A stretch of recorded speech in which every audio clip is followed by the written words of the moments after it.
All right, guys. Hello and welcome back to another week of Mad About You. As always, means a lot that you're here with us, but I do have bad news. Jad is still. We're both figuring out how to navigate two kids, and she's struggling to make it to every record at the moment. So, unfortunately, just me. But I am joined by a former Love Island contestant, podcaster, and now I'm a Celeb. Get me out of here star, Matt Zukowski. Hey, So, mate. welcome, Matt. Thanks for Hey, coming mate. on, brother. Appreciate it. Thanks for having me. Thank you, thank you. Now, Jad and I, Matt, mostly on this podcast, we talk relationships, dating, and just like the chaos of sort of our lives and our listeners' lives, which is fun. But I thought you and I today we could, touch on what it's like to sort of go through a public breakup, and then perhaps getting back into the dating market after that, and then I know you've recently opened up, you did a while back, but recently on I'm a Celeb, you chatted about your infertility journey, which I think would be super interesting for us to have a little chat about. And you have been very courageous and vulnerable in that regard, and I think it's very admirable. And I'd love to have a little chit chat to you about that. So Yeah, mate. I'm an open book. yeah, I'd love to see it. But before we get into the good stuff, what's it bloody like in the jungle? Look, I'll say it to everyone. There is no TV magic on that show, and it took me completely off guard. I'd obviously done Love Island before, and I did Love Island I was in there the whole time. So I was like, oh, I'll go in the jungle. How much different can it be? What a beautiful villa in a jungle. Yeah, look, the villa was still stressful, and Sure. there's different elements to it, but the jungle, man, was completely different, a whole new kettle of fish.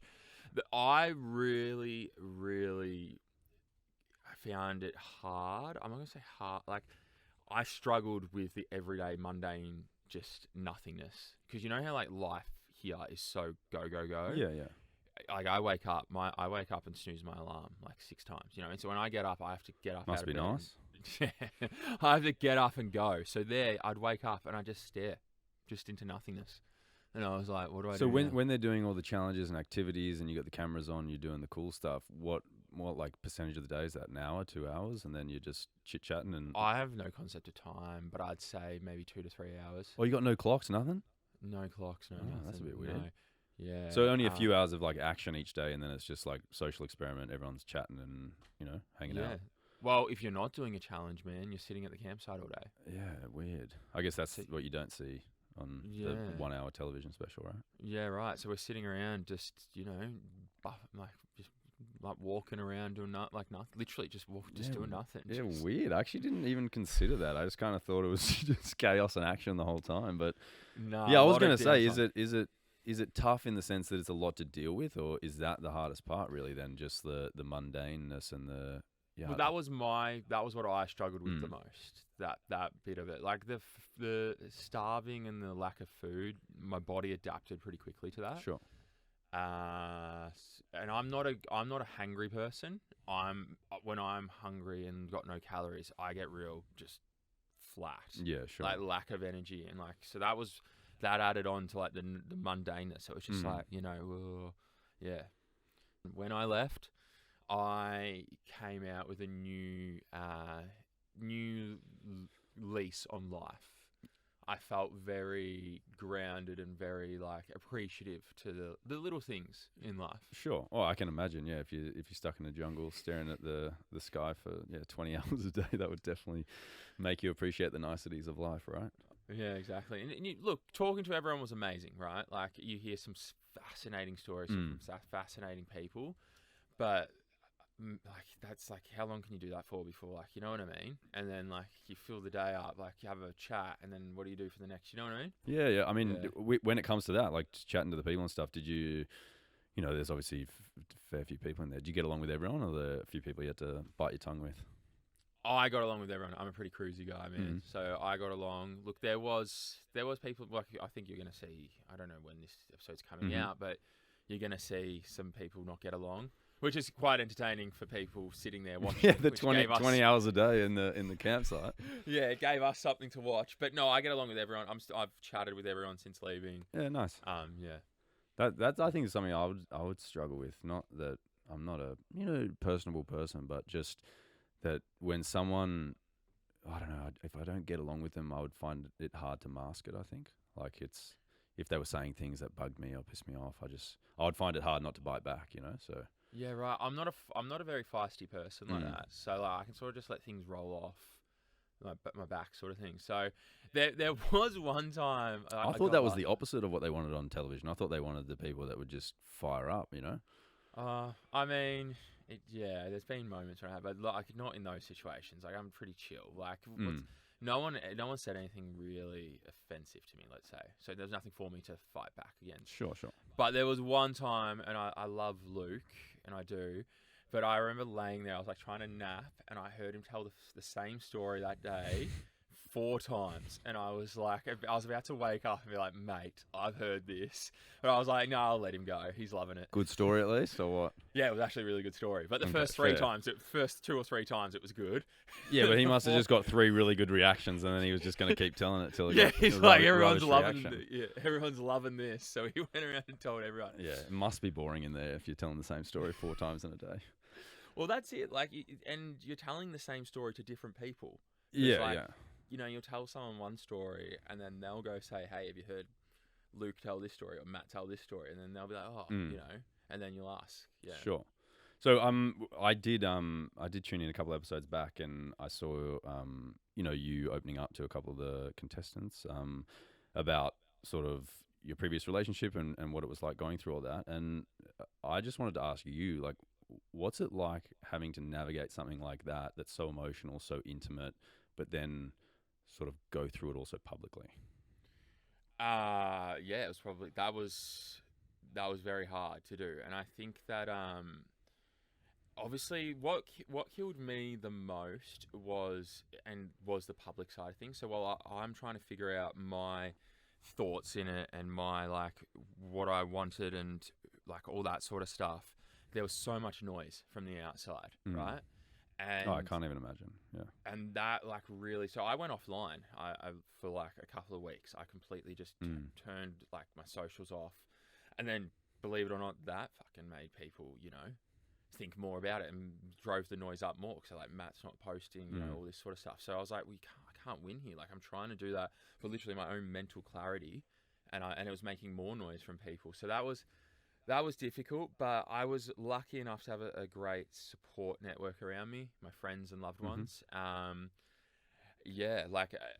My mum and dad really, really helped me a lot during that. I moved back in with my mum, and that's nice. Yeah, and spent a lot of time. My mum always says a cup of tea makes everything feel better, so we spent a lot of time drinking as long as tea. it comes with like 6 bickies. Yeah. No, I was actually, that was one thing as well. I was actually putting my mind and focusing on eating clean, training. That I thought if I'm going to do anything, I'm going to get my whole life back on. You know what I mean? And just there is a saying that breakups make bodybuilders. Have you heard that saying? I wouldn't say I'm a bodybuilder. I wouldn't go that far, but I was like, I want to be healthy mentally. Yeah, of course. And physically. I just want to be healthy, so I'm in the right frame of mind. Yeah. So I was doing that, and everyone around me supported me, and they were there for me. And look, as much as people wanted to speculate and all that sort of stuff, everyone always said, my family around me said, your loved ones know the truth, and that's what matters, and that's what helped me through it a lot. Yeah, that would be hard to navigate all the outside noise. But did sort of the public nature of it at all, and seeing stuff everywhere and having people comment on it, did that change how your sort of like your own ability to process the breakup? Because obviously in relationships past, probably yourself and me, like when I've broken up with a girl in the past, it's between us, you know what I mean? And you have your conversation, and it might get heated, might be nice, and you say your goodbyes, and then it's done, you know what I mean? And then you can process it in your own time. You don't have to worry about people talking, people speculating, people writing articles. So how did that sort of change your ability to process it yourself? I've never told this story. I'll tell it. I remember sitting on my bed at the end of my bed, and my mum was there, and I was reading the comments, and I remember sitting there, and I was fucking bawling my eyes out, man. And it makes me a bit now talking about it. And I was like, I can't do it. I was like, I can't do it. These people have no idea. I was like, they have no idea of what happened. I was just like, and I just was getting really, really upset. And it was hard. It was very hard at times with all that sort of stuff going on. And I've said this before. I think people, they dissociate us, or you'd know this as well from your in public eye. they dissociate you from as a human and as someone on their screens, Mm. and they don't think of you as like. Do you know what I'm trying to say? Yeah, of course, of course. They think Regular of you as, person, regular emotions. It's a Yeah. breakup like anyone else. It's a divorce like anyone else. It's going to affect you. Yeah. They don't think of you as that. They think of you as someone they see on there. And I'm not saying that I'm fucking, someone like Chris Hemsworth or something like that, but they think that like you're not. You know what I mean? Like, Yeah, I you're understand totally. And it's wild. That was one moment where I sat there and I couldn't take it anymore. But like I said, I was lucky. I had my parents there for me, and they really, my sisters and everyone was really there for me. Yeah, I'm glad to hear it. But how do you deal with that? Like the assumptions that people write, and I would, as I said to you before, if someone was saying things I didn't agree with, or they were speaking out of turn, like I would find it hard not to sort of bite back a little bit. So when you're seeing all those things and you can see that they're completely incorrect, false, whatever, I don't know what you're referring to, but whatever people were writing, how do you deal with that? Like, how do you shut that down? Because I would find that really hard. Like I said before, I'm not really a snappy back person, so I never felt tempted to snap back. I think I did a couple of times early on, but and that wasn't me either. So I had it, dude. I think I just ignored it. I turned my phone off, and I think I just ignored it. And I went and watched like a movie and just like tried to switch off from it. And obviously it's hard and it's easier said than done, but that's literally what I did. I tried to just switch off and just focus on my own health. And yeah, I did a lot of journaling.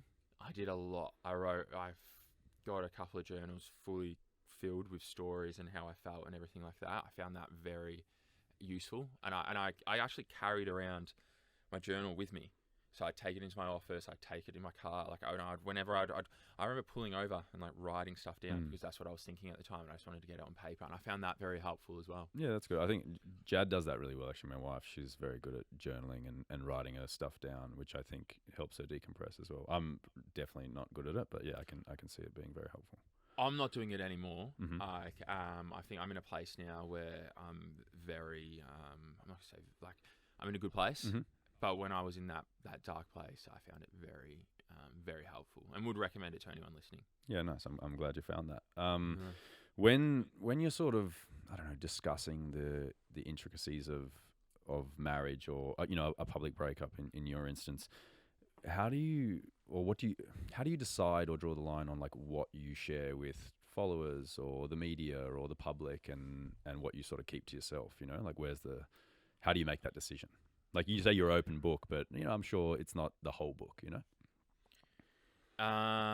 Good question, mate. I just always took into respect that there was once someone there that I loved, and there's obviously 3 beautiful children involved, and at the end of the day, everyone has a different perspective of things, and I just respect that, like, I don't want to come out there and disrespect someone. So I just, it's a hard question to answer because I'm like, I don't know. I just felt like there's no one wins. If you go sling mud at each other, the only people that win are the media, and there's no one else would win. Yeah, I mean, I couldn't agree more with you. I think that because it is such like a personal, intimate thing.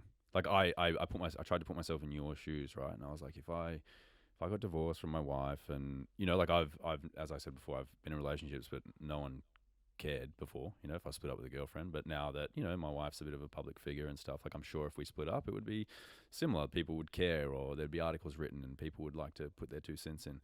And I think to myself, and I'd go, no matter what sort of went on between us, I don't know if I'd want to put our business in the street, you know what I mean? And you'd want to keep it as amicable as possible, especially when you have kids or you have people, other little ones that you care about. So I respect that. That's good to hear. But it's meant to be a tough question, but at the same time, I just wanted to know, because obviously there's things that you'd keep to your chest, and then obviously you've spoken about it online and to followers on your own podcast, and then on a celeb you touched on things. So just wanted to know what you would say there. But do you reckon there's a cost to being like open about these things? In what respect? Oh, like as you said, like giving the media like fuel, or like when you say things, it's like, well, this snowball is going to keep rolling. You know what I mean? Or when you open up, and of course, the same can go. Do you think there'd be a cost for being silent about it? You know, like you said, you switched off socials and you didn't say anything, and that kind of got people talking and hypothesizing. So it's like obviously there's a cost to both, but I think no matter what, man, people are going to say stuff and they're going to write their own narratives. And I think that at the end of the day, two people went into something and I guess it just didn't work. And everyone can, like, you know, have their own theories. They can say what they want and they can do all that. But at the end of the day, two people know. And I think that's just keeping it. Yeah. yeah, I don't think. Yeah. I don't. Yeah. I get what you're saying. The cost of it. Yeah. But like, yeah. well, it's almost that it continues. Like, let's say, just for example, like you open up about a few things, or your partner does, ex-partner. It's like that adds fuel to the fire that it is, you know, and then it keeps perpetuating. Okay, into yeah, I this get what- thing, I get- and so it's saying, yeah, the cost to your own mental health, I guess, to continue this thing or move on. I get from it, 100% you know? what you're saying now, because the one thing I said was because I've come into a place of full clarity, of full like in a healthy mental place at the moment, and I remember like leading up to when I'm a Celebrity was airing, and obviously I knew it was spoken about, and I knew that they were going to want to air stuff. I did say that to my friends and my family. I was like, "Fuck, I'm really throwing myself back into it here, aren't I?" And so I know what you're saying. Yeah, I know. Yeah. So I was like, and I was conscious of that, but I feel like I'm in a place now where I'm like okay with it, and I've been nothing but respectful. So I was going to keep it that way. So when dating now, is it harder that you're sort of recognized by people and they sort of know your business before you start, or is it harder that, you know, what I can imagine is, you know, there's so much rubbish that people would read online, and as you said, it's all just, you know, hearsay and people making stuff up, that you potentially get mischaracterized before even like having a chance with someone? Look, I've never had someone straight up like judge me. I think maybe they do. I think that maybe a lot of people do see their stuff and they've got their opinion, but I don't think it's any different from normal people. Do you know what I mean? Like where they see someone like message them or vice versa. I've never had a problem yet. No. That's good. That's bloody good.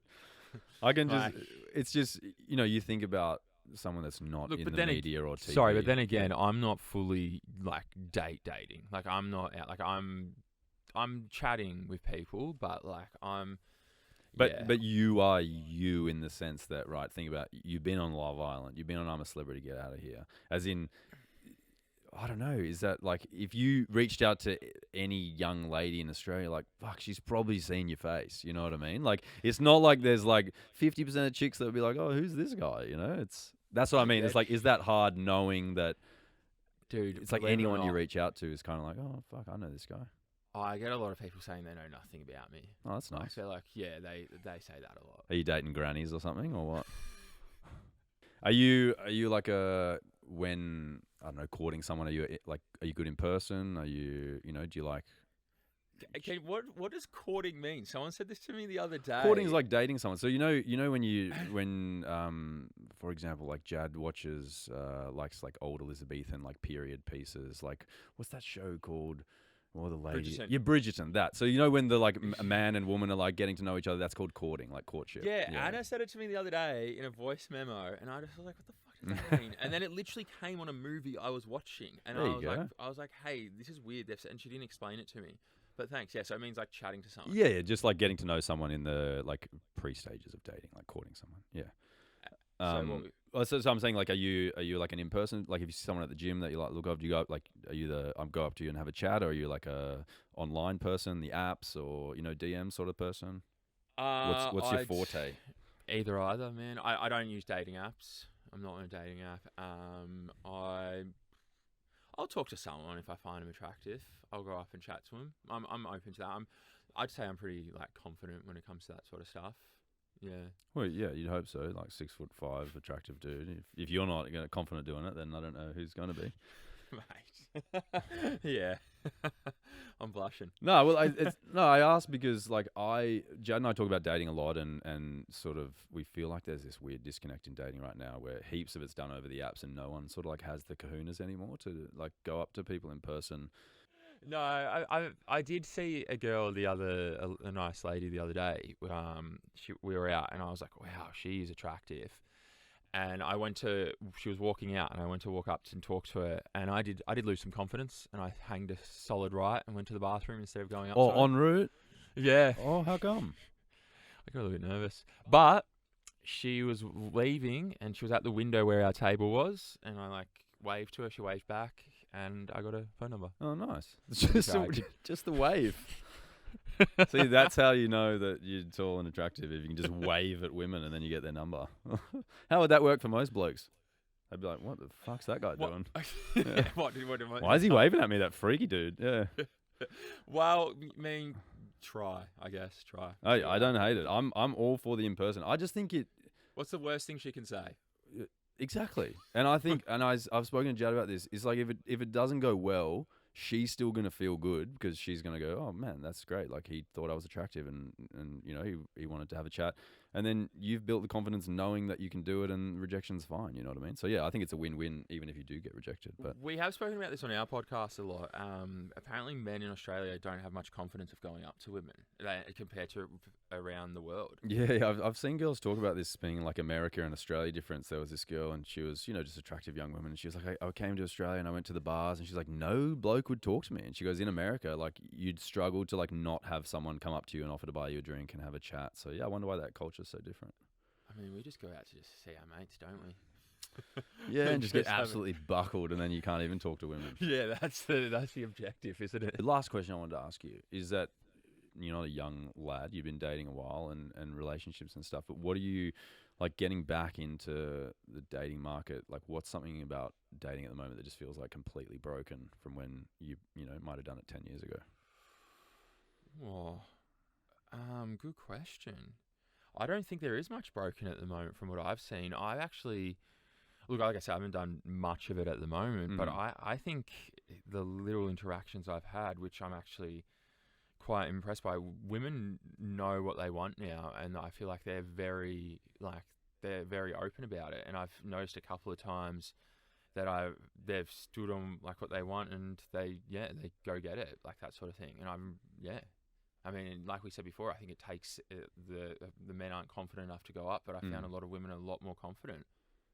That's nice. Well, I mean, I guess... Oh, and also, yeah, voice memos. What the fuck is with that? Like, they all just voice memo each other now when you're talking. Oh, like when you're texting someone, they just voice memo instead of text? That's cool. It's all voice memos. And I'm just like, I remember the first time someone did it to me, I was like, oh, that's funny. And then like typed back, and they just kept going. They just kept voice memoing me, and now that's all anyone does. They just voice memo each other.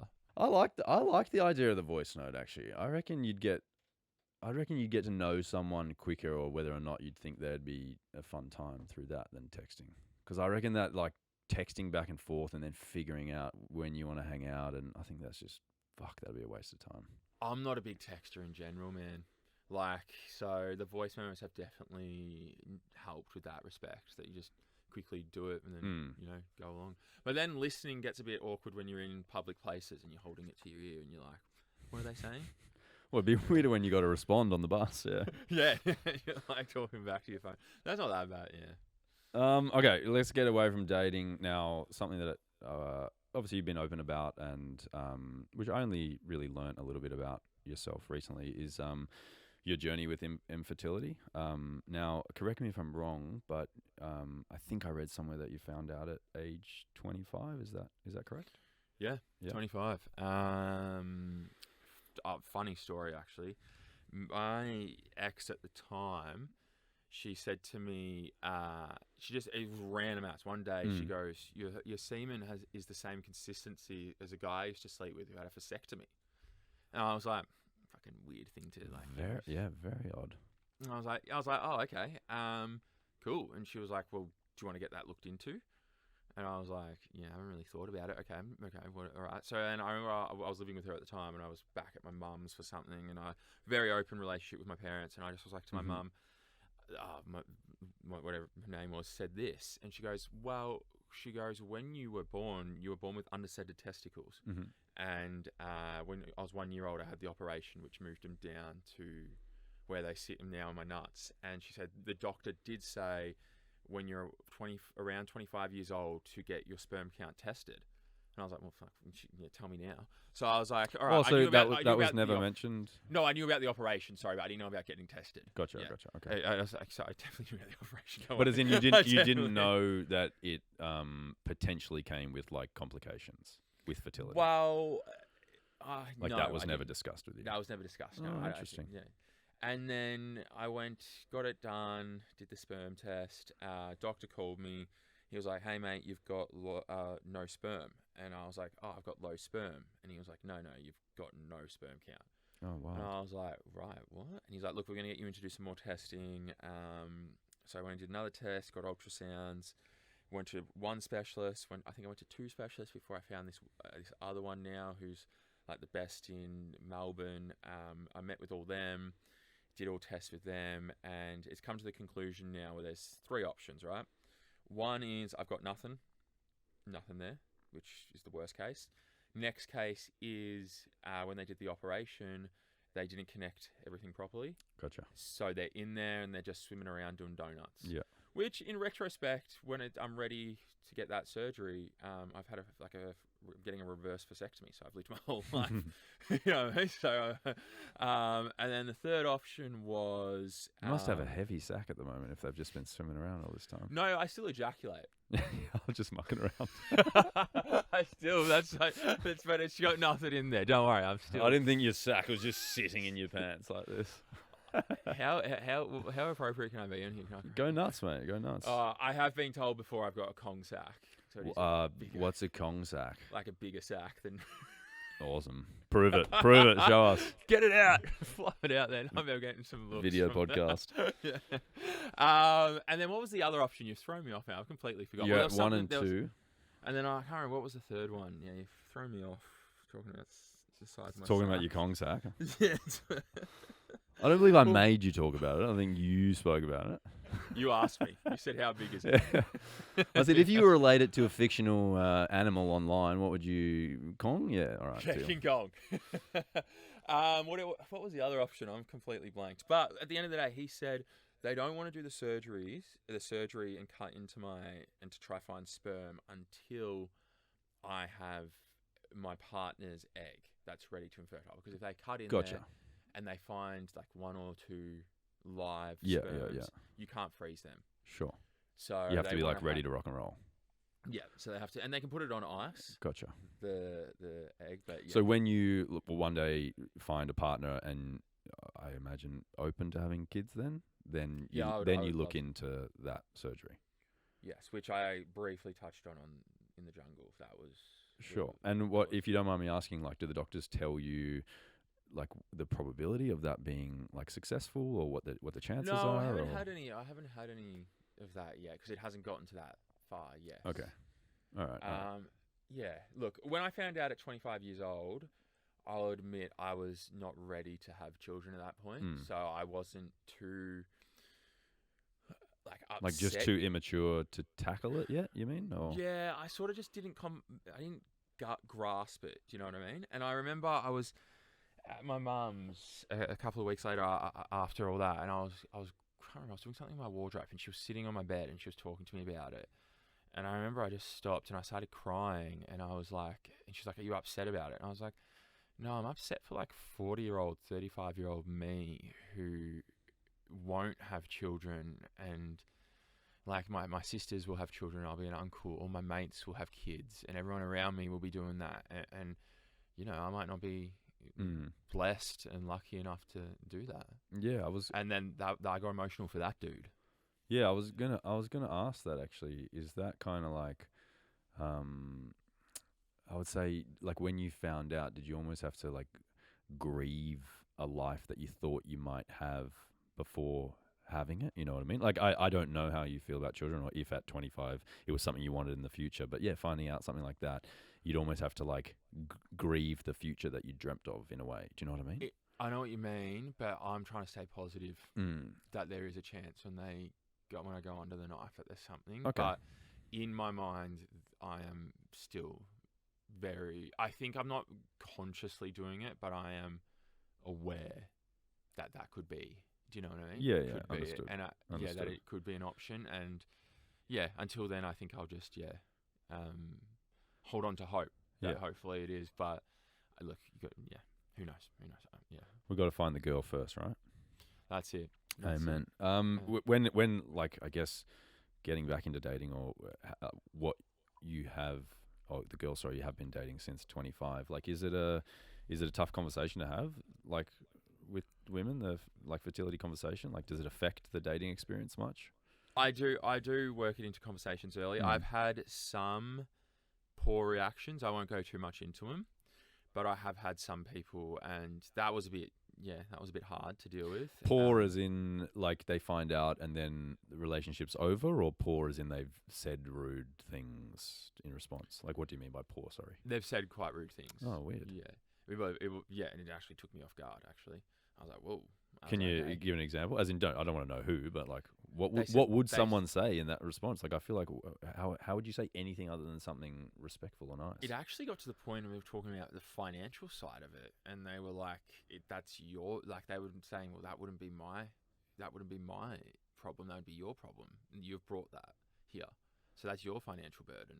As in, sorry, the IVF thing, and I was like, well, if you're a couple having a baby, isn't it your "That finances? was my argument." Yeah, Yeah. that seems That like was- a weird first place to go with something. It was it was ages ago now. It was Yeah, it sure. was just I remember her saying that, and I never got that out of my head. Probably Yeah. shows you that was not the right person, I guess. Yeah. Yeah. Do you, when it is something like, I don't know, I would say it's quite a big thing, right? Because, you know, family, kids is something that, you know, a lot of people are looking for. Maybe less these days, but do you feel like pressure when you're dating someone to have the conversation early? Or like you said, you have it early, but is that like a pressure thing, or you just want to get it out there so that people can make a, you know, informed decision about whether or not they want to keep dating? Do you know what I mean? I think that it is respectful to tell someone early on, because obviously it does it does dictate their, like, if they want to pursue me further, because obviously if it does eventuate to anything, that is something that they'll have to, you know, would have to tackle. So I do bring it up early, and I do bring awareness to it, so they're well aware of it. So yeah. If you're dating someone and you have issues with your infertility, but you've spoken to doctors who said it's possible, then, like, yeah, do you look for a partner that doesn't want kids, or do you look for a partner that does want kids and be, you know what I mean? I don't even know. Like, I haven't.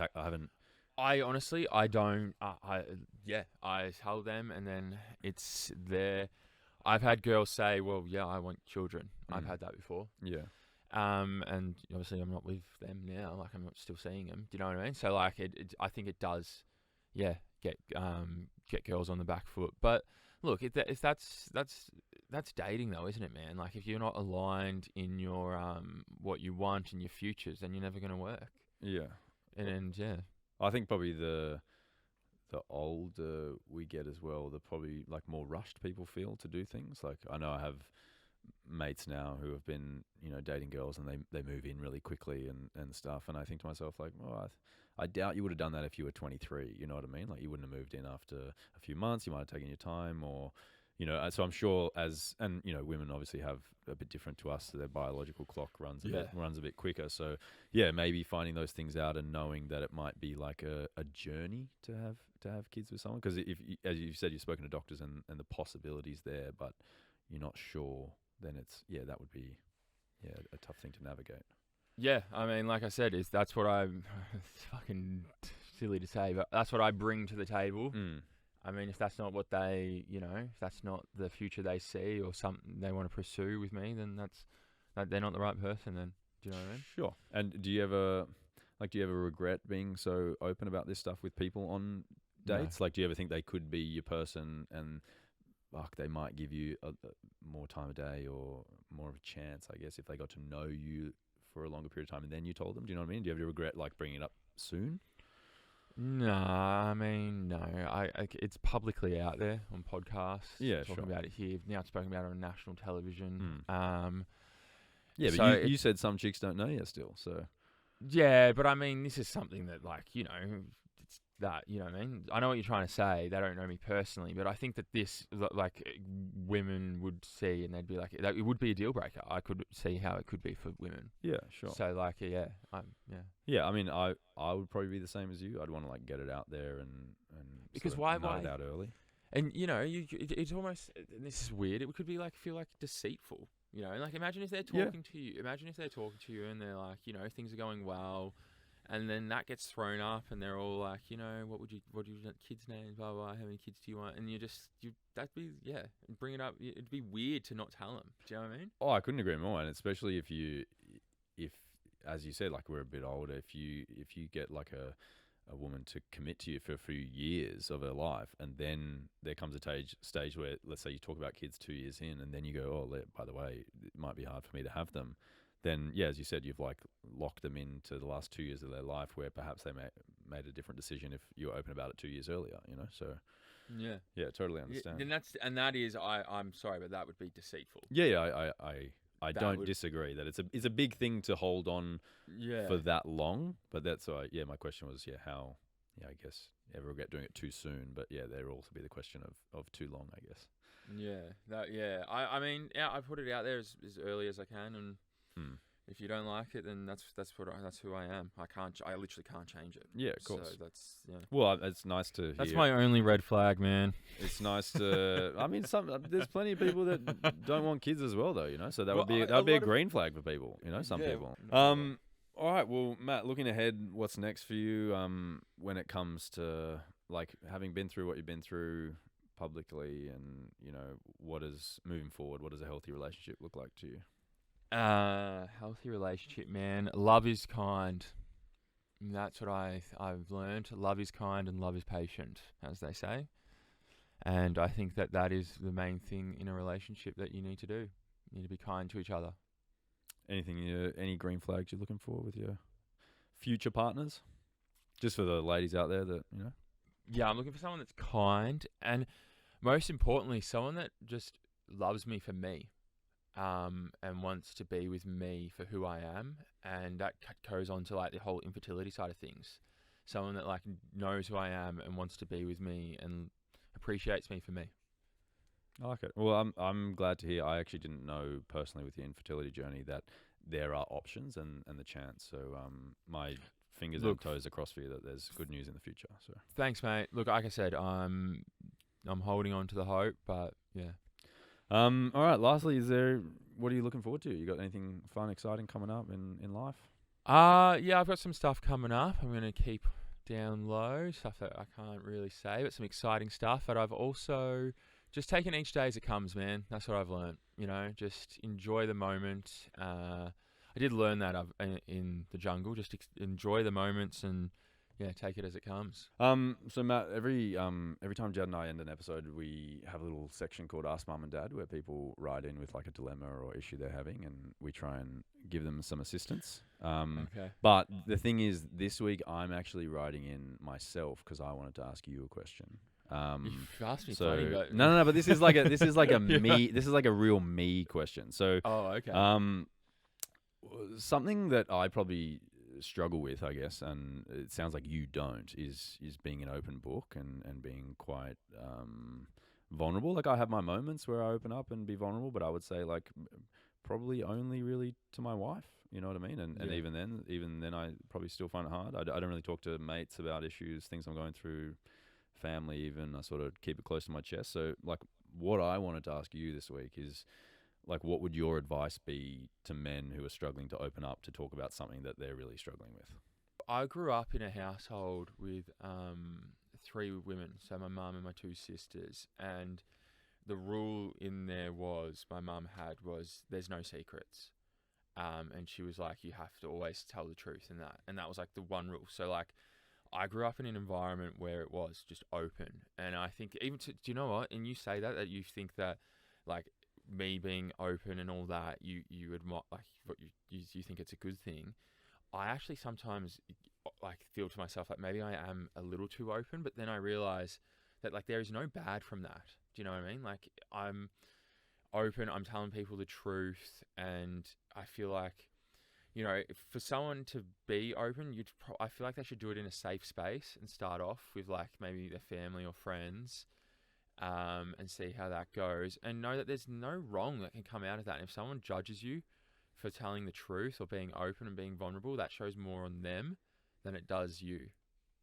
Yeah, I would concur with that and say that I don't think I've ever experienced like negative backlash or anything from being vulnerable and opening up, but still something that perhaps is not, second nature just yet. I mean, But, I'm in the thick of copping it right now for being open, but like I said, that tells more about them than it does about, me, Yeah, for and sure. the person I am, and yeah. And something Jad and I have spoken about heaps of times is that as much stuff as you cop online, and by you I mean the proverbial you, anyone that cops anything online, all the negativity and all the hate and all the vile venom that you cop, is that I don't know if it's the same with you, but never experience it in person. Like the people that always come up to you, say hello, want to have a little chit chat. It's always the positive people. It's always people that have nice things to say. And I dare say I've never had a negative interaction with one of the kooks online that writes, dumb stuff. So because do you know I'm who sure they you're are? the same. Do you know who they are? They probably don't go outside. I was literally about to say that, mate. They're sitting in their fucking couch, just trolling online. You're not going to see them out. Yeah. So that's the nice. I think the nice side of it is that the reality of the interactions with people who do follow you, your journey, and a part of your openness are probably always have lovely things to say. You guys do cop a fair bit, don't you? I've seen some trolls. Oh, I mean, I think that's just the internet for you, right? Yeah. Have done more so in the past. I don't know about I've as seen much you of late. Miso post some stuff about it. Yeah. There's just the internet's a dark place, right? There's always going to be people that don't like what you do and disagree and want to give their 2 cents. But Like I said before, it shows more about who they are than you. This put it into perspective for me. Mia said to me in the jungle, she said, people go like, oh, well, you're putting yourself online, you're putting yourself out there to be criticized, you're putting yourself out there, this is what people say. And then she goes, well, no. She goes, that's our place of work. We're posting ourselves. That's our work, right? And no matter how much people want to talk shit about, like, this line of work influencing and that, it is a job now that we pay tax on. It's a proper job, right? So she goes, people don't go to the supermarket and work there and expect to get abused and called names and death threats and that. No one goes into their workplace and expects to get that sort of hate. Why do we have to get it online? Well, it seems a bit of a cop-out, right? The idea that because I put myself out there, that I deserve to be come at. It's like, I understand the premise to a degree. It's like, if you're going to put it out there, maybe you got to be open and willing to get it back. But at the same time, it's no different to, me going, oh, I saw someone's outfit on the street. Like, they chose to wear it out of the house. So like, I can go up to them and tell them it looks like shit. You know what I mean? It's like, I know what you're saying. It's just not a nice way to live. Like, treat others how you want to be treated, right? Pretty simple. And I can understand if you put a video up and, I don't know, they take the piss out of it a little bit and say something, you know what I mean? Like, something like that. But, like, I get messages like, good, you don't deserve to have kids and stuff like that. Like, that's when it's just like, fuck me, mate. Like, who hurt you? Yeah. Those sort of comments, I would dare say, like, I would feel sorry for the people writing those. Like, if I was receiving them, I'd think that you must live a very, very sad life if you're sending that through to someone. Off an account with no profile picture and, like, who is going out of their fucking way to do that? Like, a true hero of the people. Do you know anyone that would post this stuff? Do you have any friends that would do anything like that? And I said no, and he goes, exactly. These people aren't your people. They're not a different breed. Yes, a different breed. Well, mate, I'd dare say I followed you for a while, but we've never had this opportunity and chance to chat, and I really enjoyed it. It was nice to learn a little bit more about you and get to know you properly as a person and just not over a screen. So thank you so much, and I really appreciate your time and your openness. Thanks for having me, mate. Anytime. Lovely to chat. All the best, and look forward to seeing what you get up to next. Thank you.